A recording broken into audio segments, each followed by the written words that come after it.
మండలంలోని పాలచెర్ల గ్రామంలో కొలువై ఉన్న శ్రీ భీమలింగేశ్వర స్వామి దేవాలయంలో సోమవారం స్వామివారికి అభిషేకాలు, ప్రత్యేక పూజలు జరిగాయి.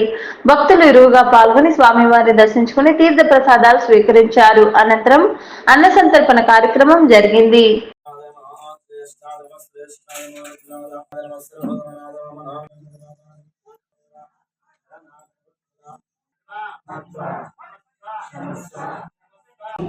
ఓంకార మంగళం ఓం సీతదేవ మంగళం మహాదేవ మంగళం మకార మంగళం మహాదేవ దయా సింధు ఈశ सर्वलिंगग्रस्थावय दिवानि मंत्रम पवित्रम भवदेवस्तुति नमः गर्भदेवस्तुति नमः ईशानदेवस्तुति नमः पशुदेवध्यादामि ध्यानमर्पयामि आवाहयामि आसनमर्पयामि नवरत्नगजन्हादनमर्पयामि पादयोर्वाद्यमर्पयामि हस्तयोः अर्घ्यमर्पयामि मुखे आगमनमर्पयामि स्नानमर्पयामि वस्त्रमर्पयामि नमः देवघराय नमः वामदेवाय नमः विरूपाक्षाय नमः गौरदेवाय नमः